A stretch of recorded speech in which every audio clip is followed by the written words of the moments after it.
Louis, I have something important to tell you. I told him everything, how I'd seen this creature, Raglan James, in Venice and in Hong Kong, and then in Miami, and how he'd sent me the message in London. Now we were to meet near the square tomorrow night. I explained the short stories and their meaning of the young man himself, that he was not in his body, that I believed he could effect such a switch. You're out of your mind, Louis said. Don't be so hasty, I answered. You quote this idiot's words to me? Destroy him. Put an end to him. Find him tonight, if you can, and do away with him. Louis, for the love of heaven, Lestat, this creature, can he find you at will? That means he knows where you lie. You've led him here now. He knows where I lie. He's the worst conceivable enemy.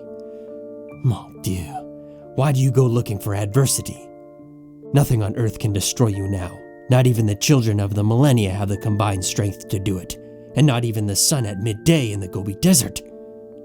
So you court the one enemy who has power over you. A mortal man who can walk in the light of day. A man who can achieve complete dominion over you when you yourself are without a spark of consciousness or will. No, destroy him. He's far too dangerous. If I see him, I'll destroy him. Louis, this man can give me a human body. Have you listened to anything that I've said? Human body, Lestat. You can't become a human simply by taking over a human body. You weren't human when you were alive. You were born a monster and you know it. How the hell can you delude yourself like this?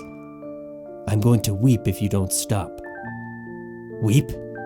I'd like to see you weep.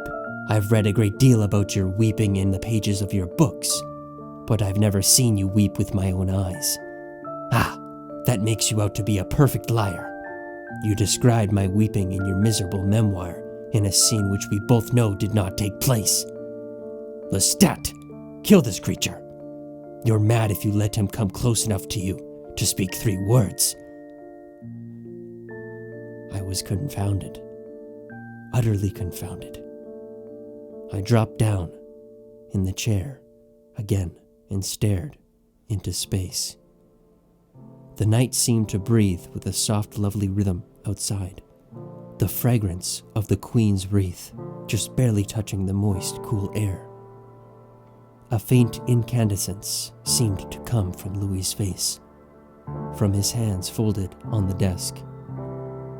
He was veiled in stillness, waiting for my response. I presumed, though why, I had no idea. I never expected this from you, I said, crestfallen. I expected some long philosophical diatribe, like the trash you wrote in your memoir. But this? He sat there, silent, peering at me steadily, the light sparkling for an instant in his brooding green eyes. He seemed tormented in some deep way, as if my words had caused him pain. Certainly it wasn't my insult to his writing. I insulted his writing all the time. That was a joke. Well, sort of a joke.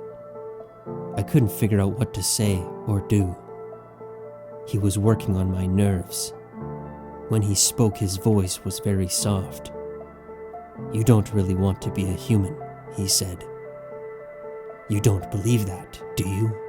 Yes, I believe it, I answered. How could you not believe it? I stood up and commenced my pacing again.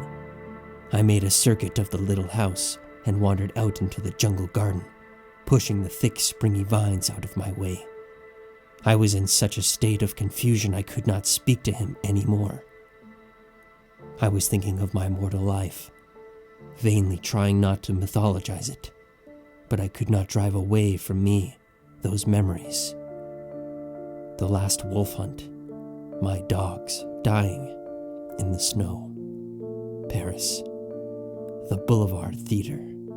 Unfinished. You don't really want to be human. How could he say such a thing? It seemed an age. I was out in the garden. But finally, for better or worse, I wandered back inside. I found him still at his desk, looking at me in the most heartbroken way.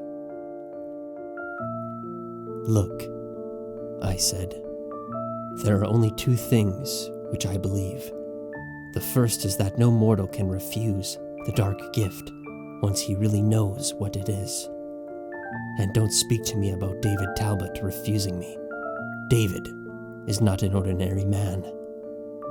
The second thing I believe is that all of us would be human again if we could.